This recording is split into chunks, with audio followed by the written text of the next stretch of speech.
Hey, it's me, Bobbert33, and today I'm reviewing Sonic the Fighters.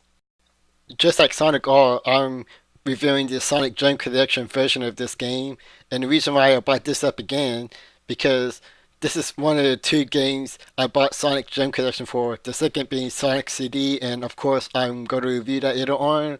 But as for Sonic the Fighters, the reason why this game interests me so much because this game was never released outside Japan, or so I heard.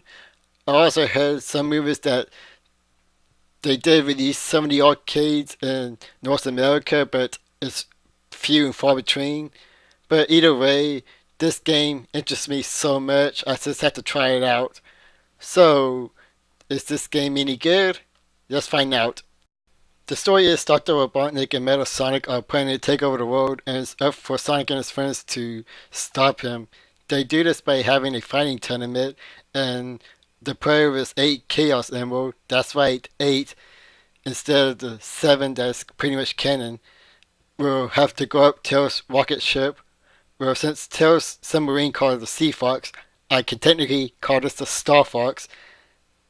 Pretty much the fighter with 8 emeralds go up there and face Metal Sonic and Dr. Robotnik. Story is pretty basic, nothing worth mentioning, but let's get on to the meat of the game, the gameplay. There are 8 playable characters in this game. Some of them are recurring characters from the main series, while others are brand new characters introduced for the first time. There was going to be a 9th character in the original version named Honey the Cat, but that idea was scrapped until in 2012 re-release of the game, they decided to add Honey the Cat in there. Now the way to perform attacks is pretty much like your basic Street Fighter game. You have to learn different better combinations for different characters from their basic attacks to their most powerful attack. Now I don't play that much fighting games, but I think veteran fighting game players can pick up this game a bit quicker than I can. But to be fair, you don't need to learn every better combination or even try to perform your powerful attack to win. You can pretty much beat this game with the basic attack, and I play this game on normal. Now for the actual fighting, it takes place in a course arena, some of them based on actual Sonic levels, where 2 opponents dish it out to see who's the best in a best out of 3 match, pretty much the standard of most fighting games. Now, although most of the fighting are in 2D, there's also some 3D elements where a character can dodge an enemy attack by sidestepping them. Now, the game that's most popular doing this is Soul Calibur, but technically Sonic the Fighter came out 2 years before the first Soul Calibur game. But in Soul Calibur's defense, it is a much better game than Sonic the Fighters. Each fighter also have barriers to protect himself. They all have 5 barriers each, and once all 5 barriers up, that's it for that particular fighter, and they can't get any more barriers until they fight the next opponent.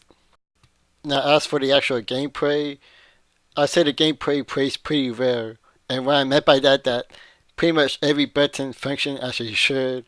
I was able to pull off each combination I tried out, so it's actually a pretty decent game. Now keep in mind, I don't play that many fighting games. I wouldn't call myself a huge fan of it, so take take this with a grain of salt.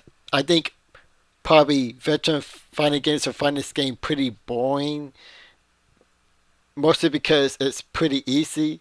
Now, granted, you might lose a couple of times, but for the most part, you can just beat every opponent with pretty much all your basic moves. The computer AI seems to be normal, well, maybe with a few exceptions, but for the most part, the difficulty in this game progressed naturally, having the easiest at first and get harder with each opponent. The only cheap character I find is being the dynamite, which you're watching right here, that green bird.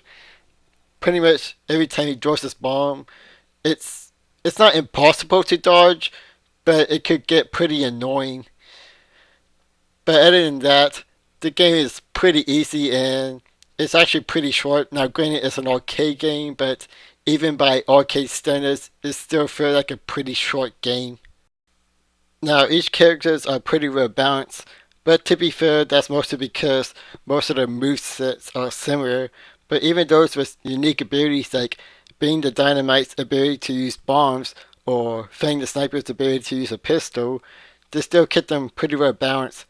Like, for example, even though being the Dynamite's bombs can be pretty annoying, if you're able to dodge it, he's open for an attack. And if Fang the Sniper's pistol can reach a far distance, but his bullets are so weak, you can even hold up your barrier for a long time and not have it break. Overall, I think Sonic the Fighter is a game for Sonic fans than actual fighting game fans. I think real fighting game fans will find this game to be a joke and a waste of their time due to how easy it is, while hardcore Sonic fans may at least appreciate the attempt what Sega did. It's a pretty decent game, granted, not a pretty good game, even for Sonic spin-off standards, but it's at least far from the worst Sonic game you ever go to play. Now, if you're really interested of trying out this game, I would recommend buying the Sonic Gem Collection like I did. Even if you end up not liking the game, you can also play some other games that you most likely like Sonic CD and a few other titles. You can also download it on Xbox Live Arcade and PlayStation Network, which has an additional character in it. But for the most part, I think Sonic the Fighter is an interesting experiment that every Sonic fan must try, but in the end, will pretty much easily forget about it. This is me, Bobbert 33, and stay tuned for my Year of the Sonic Marathon.